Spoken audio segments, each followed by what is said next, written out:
We have your shot at tickets to Sunday's divisional battle all week long by showing us your purple preset. Set KFAN as a preset in the iHeartRadio app, screenshot it, and then post it with hashtag KFAN purple preset to your social media. And make sure to follow and tag KFAN as well. Winners will be DM'd this Friday. Get the full rules at KFAN.com, keyword contest. Hey, don't forget Tom Pelissero at the bottom of this hour, thanks to our friends at Bell Bank. I didn't ask you, but this is an on-air production meeting. Yeah. We normally talked to him earlier in the week, but Grenard's out this week, correct? That's correct, yeah. Because of the injury list bit. Yeah. Yep. I figured. Yep, that is correct. I figured even on a Thursday it was too little, too late. But best of luck. Hopefully he plays on Sunday. Hopefully the shoulder's okay, and we're moving on with our lives. That is correct. All right, should we do Fan 5? Let's talk about some stuff that we haven't talked about almost at all. For once. Thanks, Tony. It's time for Fan 5 on the Power Trip, presented by Builders and Remodelers. Thank you, Builders and Remodelers. Chunky. Oh. All right, Sauce, you like sports a lot. I love sports. A lot. A lot. Oh, let's see how you do. Well, you're not canceled. Let's see how you do, Saucy. Oh, damn it. Every time I do sports trivia that is related to news, there's always a chance you read it. You like to read sports news? Yes. Tarek Skubal and Paul Skeens won the Cy Young. Skubal for the AL, Skeens for the NL. Skeens was unanimous, all 30 votes. Even Lavelle. That's unbelievable. Yeah. Wow. All 30, including Lavelle, went to Paul Skeens in the NL, so congratulations. Let's see how Sauce does with this one. Skeens is just the 5th player ever to win the Cy Young in his first or second season. How many of the other 4, if any, can you name? Doc Gooden. That is 1 in 1985. Wow. Nuts. Clemens. Nope. I'm impressed you got 1 even. That was a guess. That was a test? That was are you going to the mall later? Doc Gooden is 1. Dov has a jersey of Doc Gooden.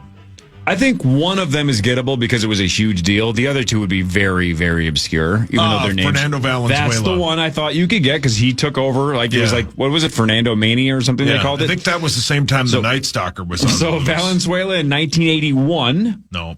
The other 2 are going to be almost impossible, though. Almost impossible. I'm already still really impressed. 2 out of 4. No, seriously. Yeah, that's really good. Don Larson? No, I don't think you're getting the other 2. Is it in an era I would know? Yeah, even if I gave you the years, I don't think you would give get me the it. initials. Ooh, that might get... Let's try. Well, let me give you the years first and see if you have a shot. 84 and 08. Mike Musina? No. What are the initials? 84 is BS. Oh.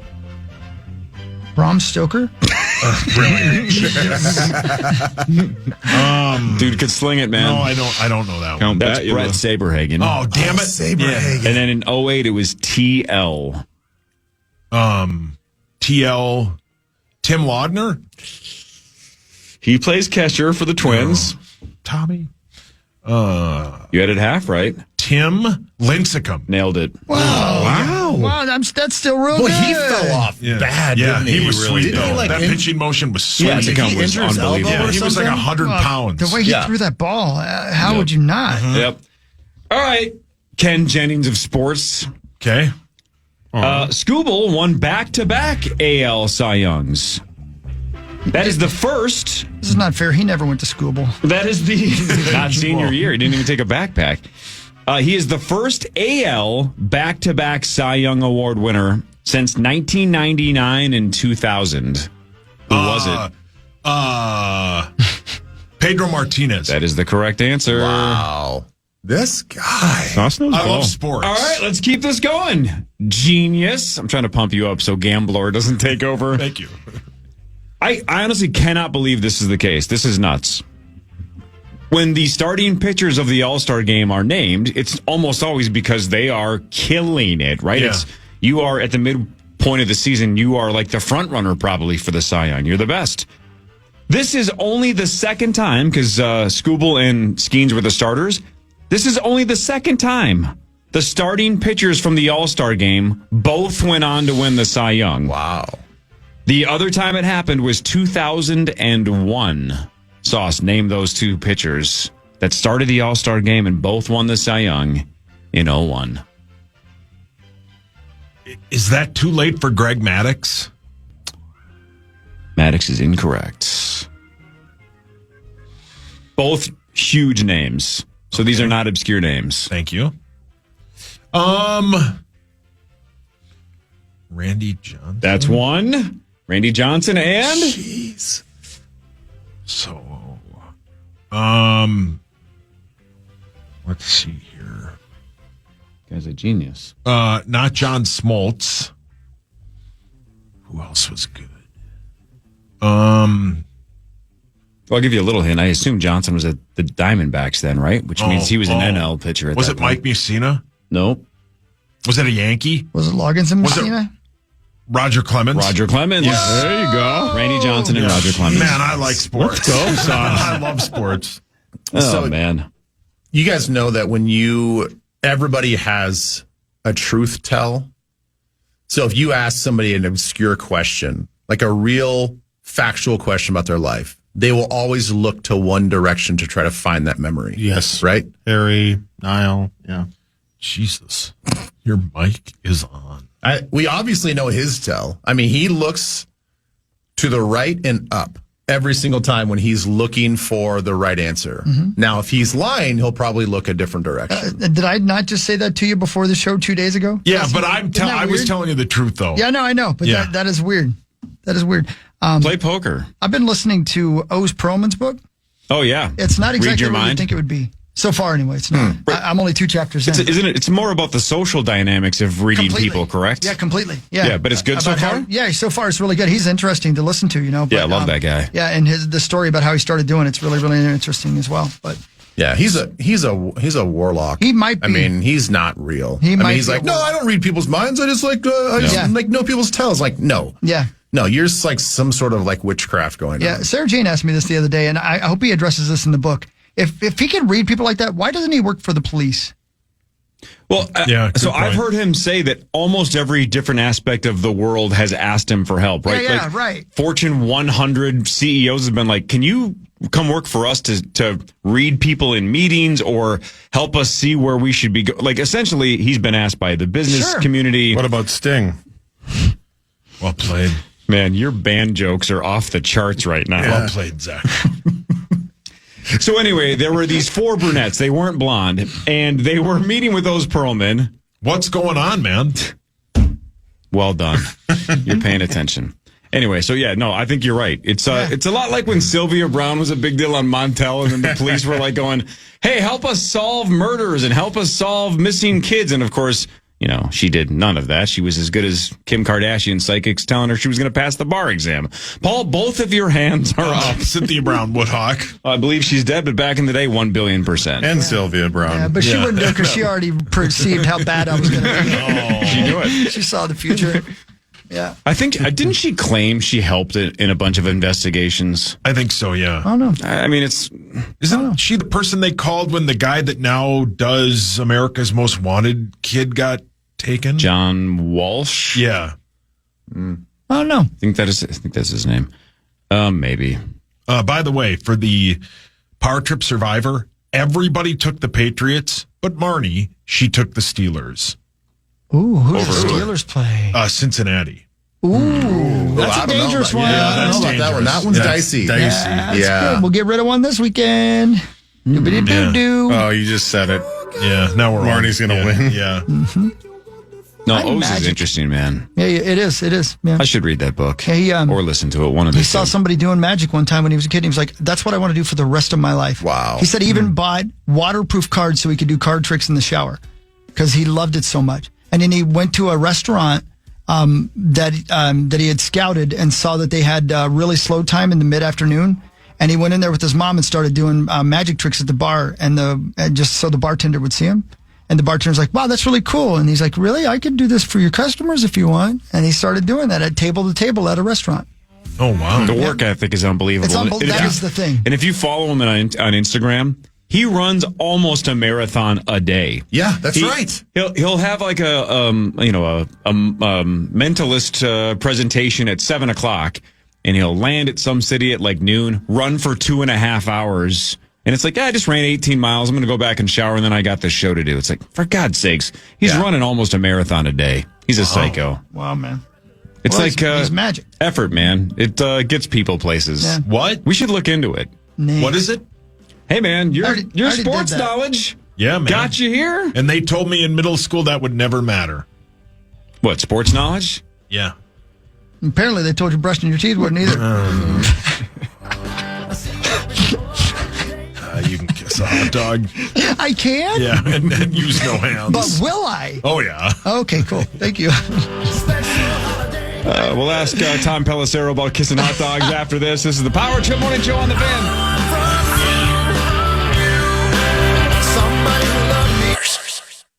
Hey, Rubes, this football season, Bell Bank is giving one KFAN listener each week $1,000 to pay it forward to a charity of their choice. Just head over to KFAN.com, make the keyword contest, learn more, and enter today. That's KFAN.com. Keyword contest, Chris Hockey.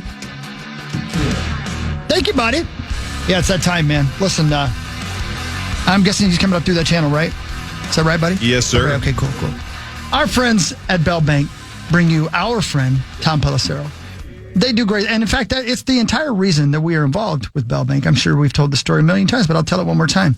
That's how we got involved with Bell Bank, is one of their a great employees, great friend of mine. I was in here and watching the show when one of our listeners said he needed some help to get a handicap accessible van. And he went back to work with a bunch of his coworkers, put together a group of people, and they helped pay for it. Just a wonderful thing. And That's Cory why we cried. love- Not true. He did. He I cried was like a very baby. happy for Jabez that day, but I didn't cry at the birth of my daughter. I definitely didn't cry when Jabez got a van, but it was the nicest thing ever that Bell did it. It was awesome. It changed Jabez's life. It was fantastic. He needed it. And now they're Pay doing it forward. this. And they're bringing us Tom Pelissero. But right now, this week, our nominator was Rosie Glenn. And Rosie nominated the Autism Society of Minnesota, AUSM.org. The Autism Society of Minnesota seeks to enhance the lives of all who are part of the Minnesota autism community with a fundamental commitment to advocacy, education, support, collaboration, and community building. We thank you, Rosie. We thank you, Autism Society of Minnesota. And we thank you, Bell Bank. There's $1,000 towards making your organization even better. And thank you, Tom Pelissero, for making time to be on the stupid little Power Trip morning show. We appreciate your time as always. Uh-oh. It's broken. Oh, no. Oh, no. There goes Zach. Zach's running. There he is. And Tom's just shaking his head, going Just shaking his head. he like fills in for Rich Eisen. He's like on the NFL Network, like professional organizations at him. across the board. And this He's like- happens every week. He's like, I have to deal with the freaking Power Trip Morning Show. They hit the wrong buttons every week. They don't know what they're doing. I've only Should got, be good now. I've only got one. Hello. There he is. There he is. There he is. Hi, doing, Tom. guys? I just gave you the best intro of all time. Yeah, no, I appreciate that. Yeah, you're welcome. I hear myself now, so this may be a little difficult. Oh, no. Yeah, but you, Getting closer. you need to hear yourself because you sound so good. I was sitting in a bar in Rogers, a lovely place called The Brick, the other night, and I looked up on the television, and there you were, and I thought, I know that guy. That sweet son bitch is a good dude, man. How does it feel to be national/international on the television everywhere? People sitting in bars around the world watching you. Can you believe that's your life? Boy, this is the weirdest intro we've had. I'm trying I to think, stall in the, until he the gets history his- of this segment. No, I know. Yeah. I feel like Lou Gehrig right now giving the luckiest man speech and hearing myself echoing from the Yankee Stadium speakers. So you still hear yourself in your headset or not? I do still hear Oh, myself. Zach, That's you, Hawk. Take him out of audition or utility on the. He's out of audition and utility, brother. Oh, well, Yeah, he's Oh, boy. What else you got Well, for that's- us, There's Zach? also, according to Guardsy, an echo on YouTube. Tom, can you just do smoke signals and then we'll just repeat what you're sending us if that's possible, or maybe like a crow. with a I can letter? write my answers and hold them up like a hostage video. That would be Yeah, great. that'd be great. Would it be better to take out one of your earphones? Yeah, then it doesn't look as cool though. And it's important to look cool. He's an international. Oh, wait, hold on. No, we got it. Whatever you just did, that did it. Hey. I think he just hit the side of the computer. He just smacked Yeah. it. He just went took out the- Zoolander on it, Yeah. just smacked it around a little bit. No work. Tom, the problem is, do you remember when you were an intern here a million years ago? I do. These are the same computers we were using when you were an intern, and that is not a joke. Not a joke. When I was an intern there, it was the old building. It was 2001. I don't think I was allowed to touch a computer. I mainly was throwing out T-shirts in parades through the northern suburbs. That was my primary job. Every now and then they'd let me take a laptop that weighed 87 pounds to the Metrodome and cover a Twins game, but mostly throwing out T-shirts. Yeah, well, and now you're big time. So we got it all figured out. You can hear yourself. So we can talk football now. It's great. Yeah, so we can start the show. Fantastic. Nailed it. God, we're good Thank you, at this. Bellbank. All right, who's first? You go first, Ben. All right, let's. Here's a concerning question I have for you. I wanted to get your insights on this. I didn't think anything of Justin Jefferson's performance last Sunday, but apparently a lot of other people think that there's like something brewing underneath, like saying, worst game he's ever played. There's got to be something going on. Is he injured? Is he disgruntled? I mean, I saw some people on social media like, man, he's doing this the AJ Brown thing, but just at a quieter level. Like, is there anything to make of what happened on Sunday with Justin's performance? And like, is he happy, unhappy? Like, what's going on with all this? I would say this, Ben, and I'm not inside Justin Jefferson's head, but it's natural to be frustrated when you've just had all these stops and starts in the season and you're coming off a really good game in Detroit, albeit one where you didn't throw the football a ton. And when they did throw the football, other than the early touchdown, it mostly went to Jalen Naylor, not to Justin Jefferson. But then to have, that type of a showing and, 8 false starts and just not even being able to snap the ball and then, take the interception that Malachi Starks picks off. It's like, that's a heave into double coverage, and Jefferson really doesn't even have an opportunity to make a play on the ball. If I were out there running those routes, I'd be frustrated too. I do not believe it's Justin Jefferson, wants to get out of here. Justin Jefferson doesn't like J.J. McCarthy. That was a bad game against a Ravens team that's playing better and better on a Vikings team that, still to this point, I don't believe they've won 2 games in a row. It's every time they've won a game, they've come out the next week and not looked very good. There's a long way to go. You still got half the season left. You got to clean up some of the things, that are happening with the cadence, the snap count, whatever it is. Because, jumping offside once at home, having a false start at home is bad. 8 times is, completely below the bar. And so I'm sure that's something they've been drilling this week. And there's no doubt that Kevin O'Connell wants to get the football in Justin Jefferson's hands. He's the best weapon on a team that's got a bunch of weapons, and none of those weapons were used as effectively as you would like last week. Tom, I saw your guy, Brian Flores, on a list of potential Giants head coaches next year. We've talked about Flores now for a couple of years about how awesome he's done here with the Minnesota Vikings, and eventually he'll get another chance. Do you think the Giants make any sense for Flores this offseason? I don't know that that's the best fit. I certainly believe that, the minimum a tiebreaker, if not a prerequisite, would be having previous head coaching experience. And of course, Flo had that in Miami. The Giants' recent history and the need to get Jackson Dart going would suggest that they're going to hire somebody with an offensive background. If I'm not mistaken, the last non-offensive coach that they hired to be the head coach in New York was Bill Parcells, and that's a long, long time ago. Do they go that direction again? Joe Shane, the GM, is leading the search. You've already heard other names connected, Bill Belichick. You can't rule any of these out. I would be, fairly surprised if that were the hire. As of now, Steve Spagnuolo's got a history with the organization as well. Certainly there are, various connections. Brian Flores is 2 steps away from Bill Parcells via Bill Belichick. If I had to say right now, and again, they're really nowhere yet on the search, I would say that my guess would be it's somebody with an offensive background in that job. But, Flo will be in the mix for interviews again. We'll probably have the usual 6, 7, 8 openings, and we'll see, if the cards fall his direction this time. Tom, non-Vikings question. Is the head coach of the Packers really coaching for his job with how bad the offense has been the past few games? 2 weeks ago saw us, the Packers are in position for the number 1 seed, and they're 5-1-1. They had back-to-back poor offensive performances at home. I was as surprised as you were that after the game, Matt LaFleur is being asked about his job, that people are writing columns and blog posts about his job. The reality is this. So the facts are these. They got a new CEO and president in Ed Policy who's there. Matt LaFleur and Brian Gutekunst, the GM, both have 1 year left on their contracts. They're both signed through 2026. You're not going to have a lame duck situation.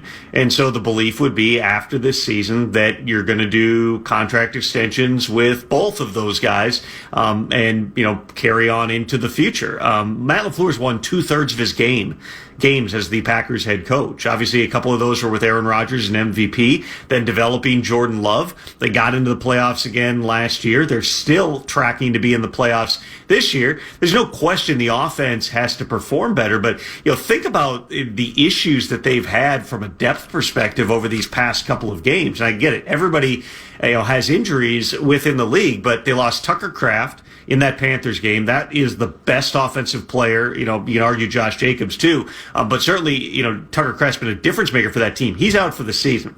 You already don't have Jaden Reed, who's been a top receiver for you. Matthew Golden was inactive on Monday night because of a shoulder injury. Romeo Doubs suffers a chest injury.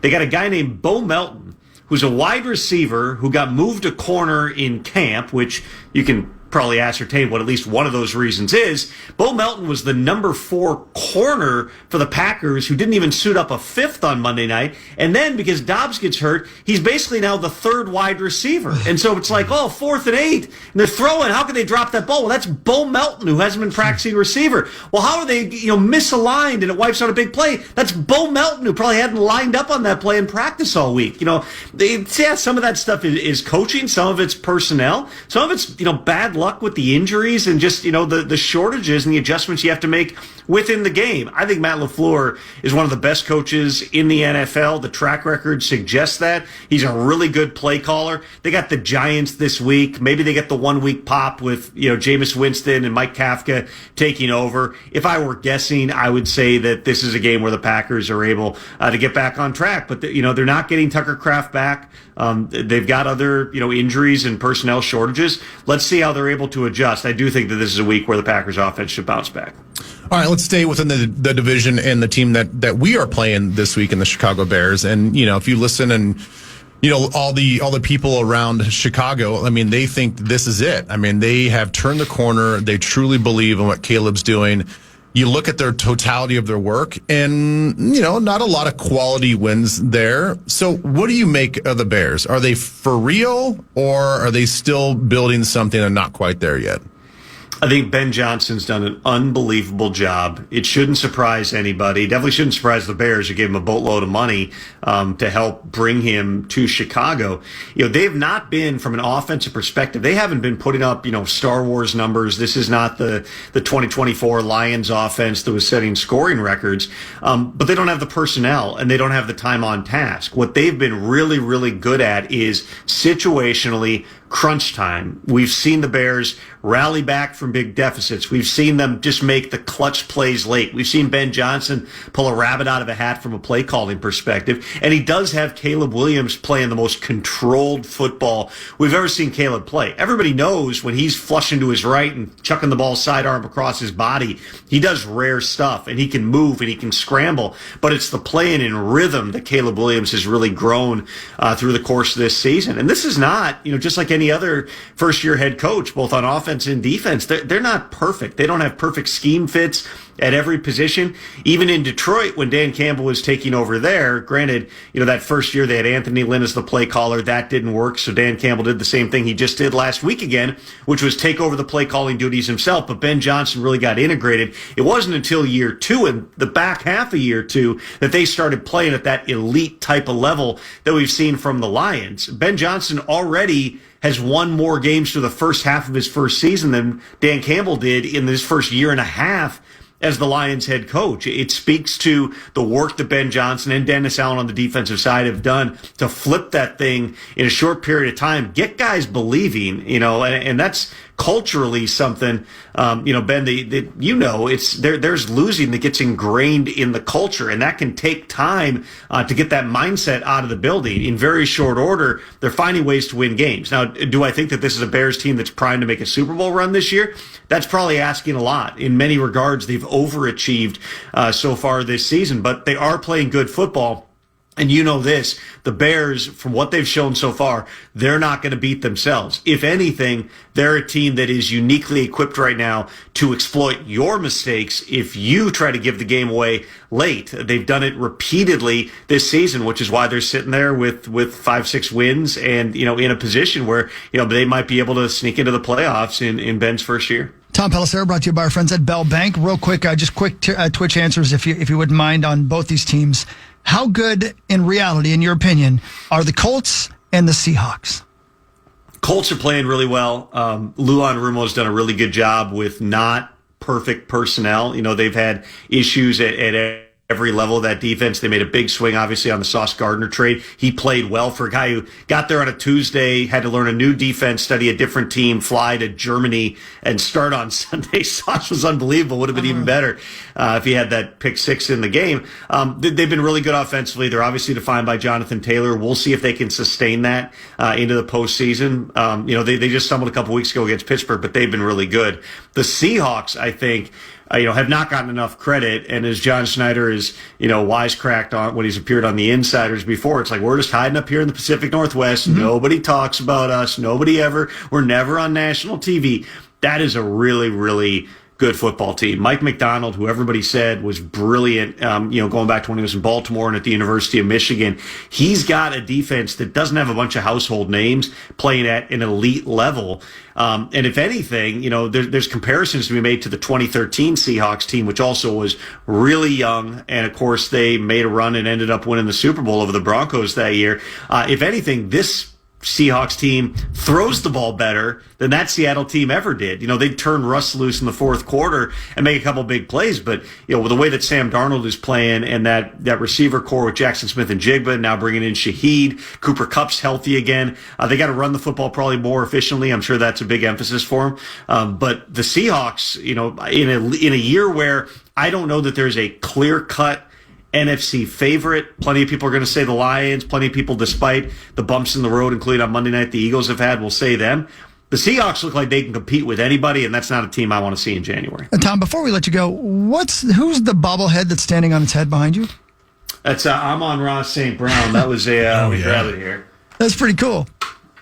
This is a pretty good one. It's actually it's a bobble leg, really. Okay. But that was his celebration where he stood on his head and flipped over. Makes I thought sense, that was a pretty good giveaway. And then the Vikings didn't let him do anything in that game. So that was I guess the lesson learned is if someone's giving away a bobblehead with someone's touchdown celebration, just focus on not letting that guy do any celebrations whatsoever. It's a good plan. That's perfect. Hey, one quick question, Tom. This sentence is barely used, but is this a must-win game for the Chiefs this weekend? I don't know about must win. I certainly think that the position that they've put themselves in, every win helps because the division is so competitive, and the Chargers have played at the level that they have recently, despite all their offensive line issues. The Broncos are finding their way. I mean, they're a 7-win team, even though you watch them too. It's kind of like the Eagles, where the offense, you're like, man, when are they gonna find the pace? The Chiefs are still right in that thing. They've been, a division champion every year. They've had home games every year. They have very, very rarely faced a road where they've got to go away from Arrowhead and win playoff games. Being a wild card would be something new for Patrick Mahomes. It would make the road that much harder. But they're another team that's getting healthier. Obviously having Rashee Rice back has been huge. I wouldn't say must win, but absolutely. This is not a year where you're going to coast because the division's bad and go 10-7 and win it. This is probably going to take 12 wins to have a home game and to be even in the mix for the number 1 seed. And so it's big for the Chiefs, no doubt. All right, where can people watch you? Where are you going to be this weekend? This weekend, we've got the Madrid game early morning on NFL Network. So I will be on the early pregame show, 6 a.m. Central Time, doing news from my basement, not from Madrid, unfortunately. Man, that's too bad. I will be right here. Other people are in Madrid. I am right here. I will be at the Vikings-Packers game the following week at Lambeau Field, but the Insider's back tomorrow night and every Tuesday, Wednesday, Friday during the regular season, 6 p.m. Central. Awesome. Sweet. Thank you, Tom. Thanks, Tom. Appreciate you, man. Thanks, fellas. See you later. Tom Pelissero, NFL Network. Thanks to Bell Bank. Tom Pelissero.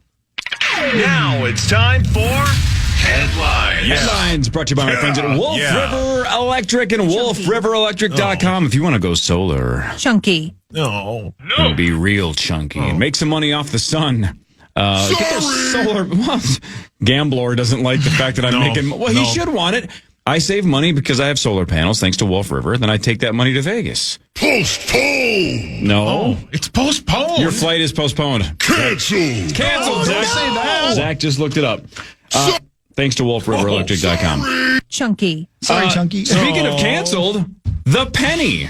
Yep. Sorry, Johnny. Yesterday was the last ever U.S. penny. It was minted in Philadelphia. That was after a couple hundred years, man. 1793, the U.S. Mint in Philadelphia started making pennies. At that point, they were 100% copper. But since 1982, they've had a mix, and it's 97.5% zinc, just 2.5% copper. Whoa. Weird. But as we've heard over the last handful of months, each penny costs about 3.7 cents to make. So the U.S. government's like, what are we doing here? Yeah, what are we doing? So it's over for the penny. Oh. What? Yeah, it's over. What? And I had like 3 people on Twitter say that the guy who, 100%. who printed the last penny dresses and looks like me. Yeah. I saw one video and it looked like he was dressed in all black. And I'm like, okay, whatever. Bosom. Okay, Rosie, calm down. Rosie, I know it's your birthday, but man. Yeah, it's over for the penny. Well, it's a good run. Experts also say this will cause us to need more nickels, which we're also losing money on because according to the Mint, each nickel costs about 13.8 cents to make. That's what she said. Well, She did? yeah, What's the point there's of ladies that? that work there. Yeah. That makes no sense, Cor. Oh, boy. Get it? Sense? We got it. The C and the S. Whoa. A 17-year-old kid drove onto a golf course in Florida and did donuts. It's horrific. Yeah, Yes, it is. He caused about $160,000 in damage, and the kid confessed that he just did it because he got bored. Yeah, Have you seen the pictures? It's No. hideous. It's really bad. One hole, essentially, or how many holes He did he just rip up? drove around and Did donuts. Yeah. It's so Indiana hockey. It really is. Yeah, I like doing donuts. man. what song were you listening to, Hawk, when we were you do listening to some donuts? Whitesnake, and some Loverboy too. We'd whip Essies. What's you your know? favorite Whitesnake song? Probably Still of the Night. I hear the wolf howl honey sneaking around to your door. How does that go? I literally just said. Oh, sorry. I can't sing it to you because I ain't got no money left. Damn it, Gambler. A 21-year-old woman in Florida named right, I'm with you. Yasmin Orazo. Let's go. Love that name. She was going 107 miles an hour in a 55. This story says 11:52 a.m., but I think they meant 11:52 p.m. because she was trying to get somewhere by midnight. She claims that's why she was going 107 miles an hour. Yeah. Fight the power. Yeah, right, Pat. You're right. Right, Pat. Where did she tell police she was trying to get? Where will she get? What state? Florida. She was going 107 at 11:52 p.m. It's got to be like a bar or The something. casino? To the veterinarian. The casino's never closed, Sweet Pea. The veterinarian. Oh, Yeah, but I like maybe she that. said That's that. good. Oh, like Jordan Addison. The airport or a Adorable. bar. Hooters. Oh, good one. Spicy. Yeah, yeah. Thanks, pal. Yeah, right. She wanted to get to Little Caesars before they closed. I feel you. Well, I mean, Yeah, I they're feel hot that, and yeah. ready, and if you're not ready, Yeah. they're not going to be hot. Yeah, Well said, Zach. that's right. You know what she sounds like to me? Nope. Sophisticated, charming. Yeah, Hawkwood. She's something. She likes pizza. She does. All right, crazy Sauce, and you, crazy you bird. mostly nailed baseball trivia 45 minutes ago, right? You nailed it, Thank you. but that's your wheelhouse. Yeah, sports. What I'm going to do is try to knock you down a peg, so before Gambler takes over, you don't go to Vegas overconfident. Let's go. But maybe you nail this one and you gain confidence. This is the opposite of baseball trivia. This is just history. Oh, God. On this date, November 13, 1789, Benjamin Franklin He wrote a letter to a friend, Sauce, in which he said, quote, "In this world, nothing can be said to be certain except blank and blank. In this world, nothing can be said to be certain except blank and blank." What are the two things WWE match. that Franklin famously said are the two things that are certain? Can I call a friend? Nope. Can I ask Rosie what he thinks blank and blank were? Rosie, any thoughts you have? Let's see if he picks up his It is phone. his It's birthday. So Yeah. yeah. Get a Oh yeah, here he is. Here you go. The beaver. No. Rosie. Johnson. Nope. Oh. Swedish sombrero. Pink socks. Two things certain in this world, Sauce, Benjamin Franklin famously said are... The beaver. The truth? You don't know and- for real? I don't know, no. Oh, wow. Really? You don't really know? 7th Avenue Pizza and Let me I'm ask you like surprised. this. I don't know. What's one thing that is Death? certain? Death and taxes? Death and That's taxes. it. See, there you go. You did. Death Lawyers, and guns, and money, baby. taxes. yeah, great song. See, you figured it out with a That's slight right. hint. Nice job. All right, Sauce. You go first on this one, but if anybody read this, don't guess. Here we go. I love it. Hanging out on the maternity ward. What? Absolutely irrelevant hang to on. what we're talking about. Mark His Rosen. birthday, though. Yeah. 79 years ago on this date, Sauce, in 1946.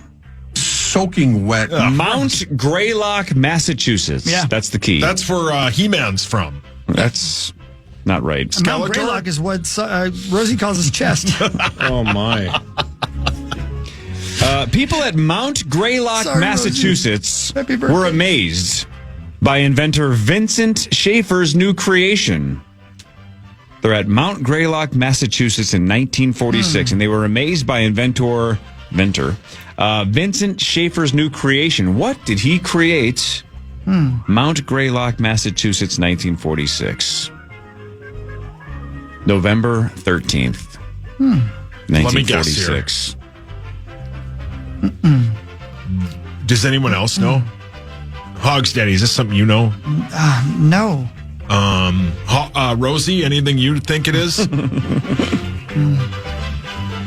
Let me say this is. Hey, look, you just you took It's a couple time of small, to take the nipple out of our mouth. That's No, not Rosie. true. My groin. You just put the last one together with a very small hint. Let me just give you the small hint. This is gettable if you guys work together as a team and start figuring this out. Mount Greylock, Massachusetts, November 13th, 1946. 1946, so it's after World War II. The 46 thing doesn't matter Okay. a ton. Massachusetts. The 4K TV. Just a bit outside. Massachusetts, so Is it witch related? No, it is Is not. it lock related? It is not. is it media related? No. Is it a ski lift? So, massive. That's the closest so far, and it's wow. not even close. Oh, Mount. Is it a snowmobile? No. Is it a snowboard? Nope. But you're red hot. You're Snowboard boots. sled? Snowshoes. They were amazed by it. They were all amazed by what he had created. Would it make snow? Artificial snow. Yeah. You got there. Artificial snow, 1946. Pass. Oh, Rosie, relax. what's your problem? I saw during Twin Cities Live a couple days ago. I believe Highland was already kicking out yeah. fake snow. Is everybody else? Is Wild Mountain doing Oh, I it? Is bet. Trollhagen Especially doing it? Who's doing Everybody it? is, man. We're getting ready for snowcross Yeah. season, baby. It's Everybody. Gonna be, Are you it's gonna doing be- that again? I don't know. Is that right? Good for you, Rocksteady. I don't Think, know. I don't know. The kiddo dabbled in skiing Rose. last year, and she really, really liked it. So Yeah. I think we're going to do the old family pass at Highland Dude, this you're year. going to be so Sweet. sore. You're going to be Highland's intolerable fun. for 2 days. Yeah, no, Yeah. I've never, days. I've never actually skied at Highland, but she went on a field trip last year and freaking loved it. Good for her. So I think we're going to do the old family pass and just go. so great. It's Skis not are that much sweet. if you actually go a bunch of Oh, not times. at all. No, of course not. And you're outside doing things. Are you Exactly. kidding me? Yeah, My skiing gosh. is fun. So I haven't snowboarded since I was 25. I hadn't skied since I was like 13 until That's last not year. true. Yeah. Downhill skiing Oh, on the slopes. Oh, That yeah. whole Rosie. But man, I'm nervous to, like you said, get that muscle memory with snowboards. It's been 20 years since I've snowboarded. And your when you fall down, your cheek. I snowboarded for like 10 winters straight, and that's all I did for 10 years. Yeah. But haven't done Your it in a wrists are going to long be real time. sore. Yeah, then for it's a going to couple kill weeks. your social life. Is that right?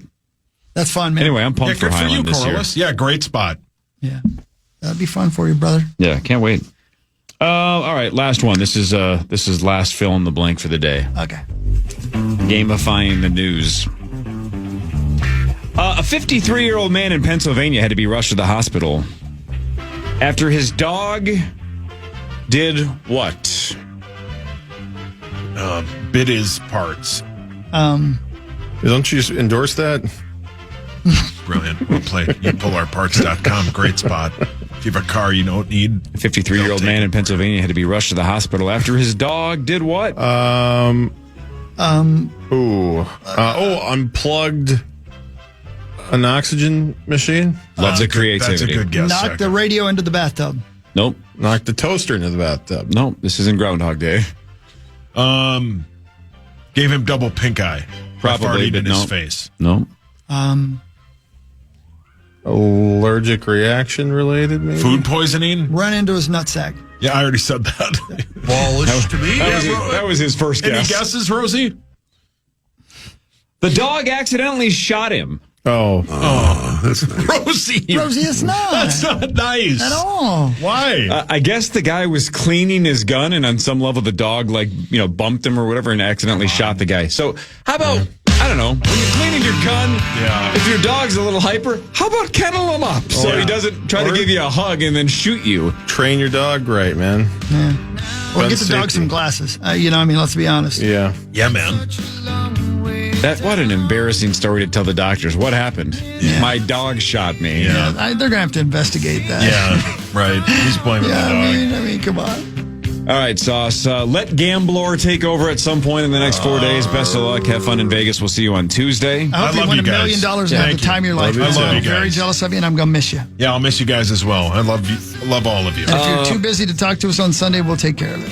No, I'm always available. I take that serious. You know that. You and I both do. Tomorrow, $103,500 up for grabs with the St. Paul Federal Credit Union initials jackpot. That's right, 103.5 tomorrow. That's insane. Who's playing? Marnie Gellner will be here. Mark Parrish will be here. Hawks playing as well. And, of course, former Gopher quarterback Adam Weber will be here. Super cool. Very excited to meet him. Sounds like he's familiar with the game. Not sure how well he'll do. We'll find out tomorrow. That'll be super cool. That's tomorrow morning, 5:30 to 9. 9 to noon is next. You hear Rocket Club play this show tomorrow night at the Armory. The Minnesota Heart Association. It'll be great. Open it for Cole Swindell. Come on out, everybody. Everybody have a wonderful day. You too, Abba Dabba. I love you, baby girl. Enjoy this beautiful day.